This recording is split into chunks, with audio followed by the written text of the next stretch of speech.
The Lavender Evening Dress. A few years ago, the postmaster in a village that lies beside the lonely waters of the Ramapo River, dappled by light and leaf shadow in the morning, and darkened by hill shadows in the afternoon, talked often about a lithe, tawny girl with hyacinth eyes and wheat-yellow hair. He was a sophisticated gentleman, traveled and urbane, a member of a distinguished family in those parts. To atone for his sins, he said, he taught a boys' class in a Sunday school that was in session on the first day of each week after the preaching, in a tiny, weathered church back in the Ramapo Hills. From the summits of those hills, on a clear day washed by recent rain, the slim gray towers on Manhattan Island seemed to advance into sight and hang like figures long ago worked into the tapestry on the old blue sky wall.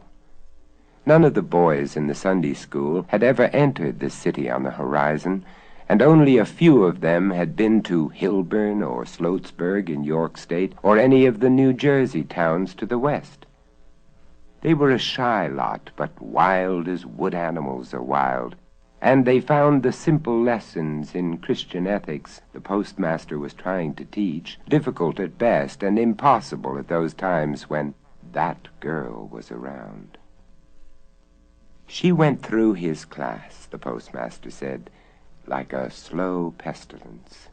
A boy would be gone for a month, sometimes 2 months, and then he would come back on a Sunday, glowering and sheepish, and one of his schoolmates would be absent for a while. The Sunday school teacher would sometimes see him and the girl picking wild blackberries on a hillside, or on a Saturday night walking the road, shoes in hand, to a country dance.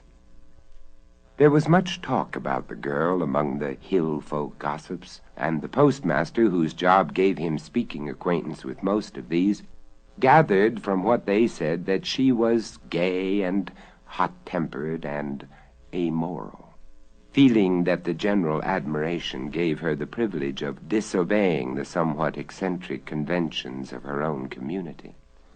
The only time he had a good look at her was during a Wednesday night prayer meeting at which, according to an announcement the previous Sunday, the contents of 3 barrels of old clothes from the members of a New York City church would be distributed. The girl came in after the service, just as the preacher beat in the head of the first barrel. She was barefoot, and it was obvious that she wore only a stained and patched calico check dress, much too small for her. She sat in the back pew and paid no attention as the usual pathetic garments that are contained in such shipments were displayed and granted to those who could argue the greatest need. There was a gasp when the preacher pulled from the middle of the second barrel a lavender evening dress, covered with sequins that glinted like tiny amethysts. It was cut low off the shoulders, and as soon as the preacher saw that, he rolled it up into a shapeless bundle and held it helplessly, waiting for someone to speak for it. No one did, but the girl stood up and padded swiftly down the aisle. Without saying a word, she grabbed the dress from the good man's hands and raced out of the church. From that time on, the postmaster said, no one ever saw the girl in other costume. Rain or shine, day or night, she was a brush-stroke of lavender against the brown of dirt roads, the green of hill slopes, the khaki-colored shirts and pants of whatever boy strode beside her. Frost came early that year, and leaves dropped. The air was clear, and the New York towers came nearer and stayed longer. The hill people were all talking about a letter that had come to the girl from cousins in New Jersey.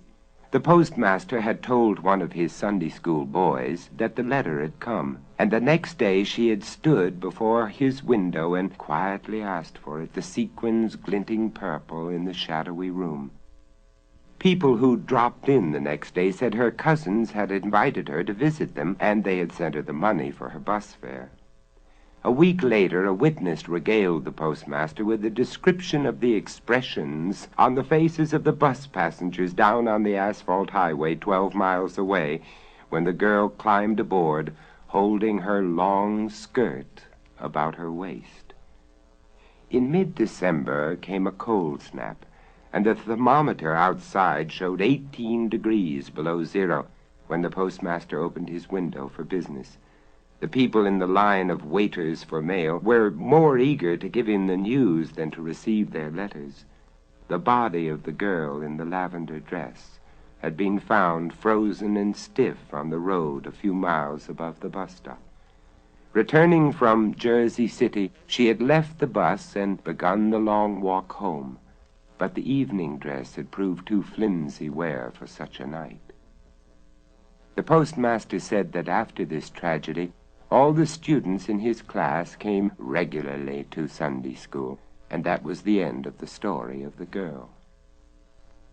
The girl froze to death about 1939, and for a decade nothing reflected doubt on the postmaster's conclusion.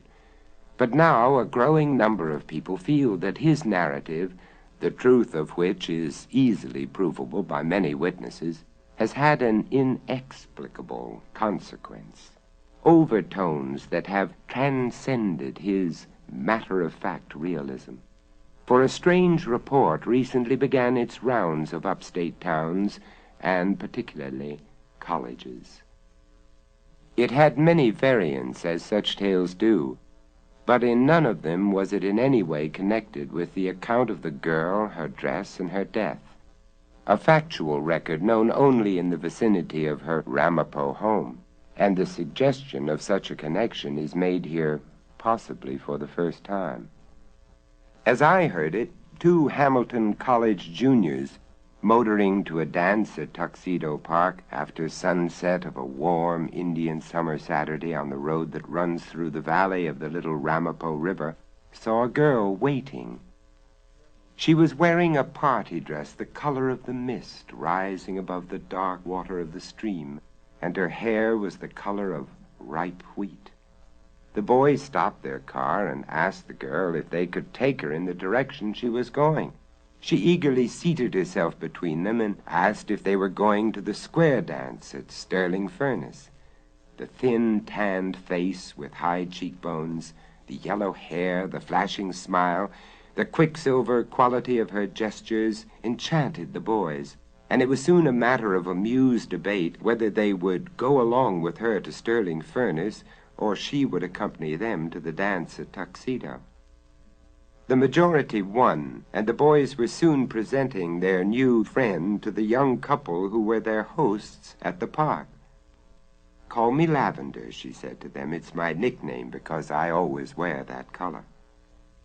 After an evening in which the girl, quiet and smiling, made a most favorable impression by her dancing, drifting dreamily through the waltzes in a sparkling cloud of lavender sequins, stepping more adeptly than any of the other dancers through the complications of revived square dances, Money Musk, Hull's Victory, Nellie Gray, the boys took her out to their car for the ride home. She said that she was cold, and one of them doffed his tweed topcoat and helped her into it. They were both shocked into cliches of courtesy when, after gaily directing the driver through dusty woodland roads, she finally bade him stop before a shack so dilapidated that it would have seemed deserted had it not been for a ragged lace curtain over the small window in the door.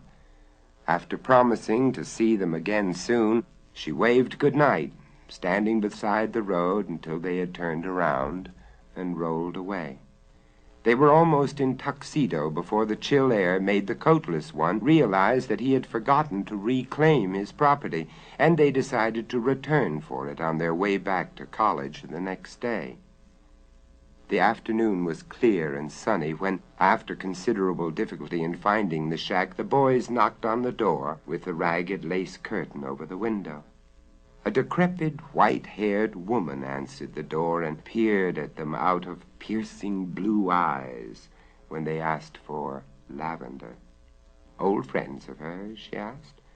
and the boys, fearing to get the girl into the bad graces of her family by telling the truth about their adventure of the day before, said yes, they were old friends.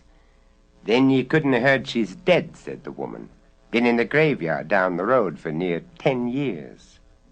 Horrified, the boys protested that this was not the girl they meant, that they were trying to find someone they had seen the previous evening. "Nobody else of that name's ever lived around here," said the woman. "'Twarn't her real name anyway. Her pa named her Lily when she was born. Some folks used to call her Lavender on account of the pretty dress she wore all the time. She was buried in it." The boys once more turned about and started for the paved highway. 100 yards down the road, the driver jammed on the brakes.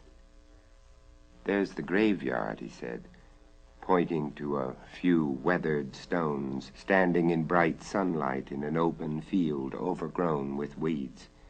"And just for the heck of it, I'm going over there." They found the stone, a little one marked Lily, and on the curving mound in front of it, neatly folded, the tweed topcoat.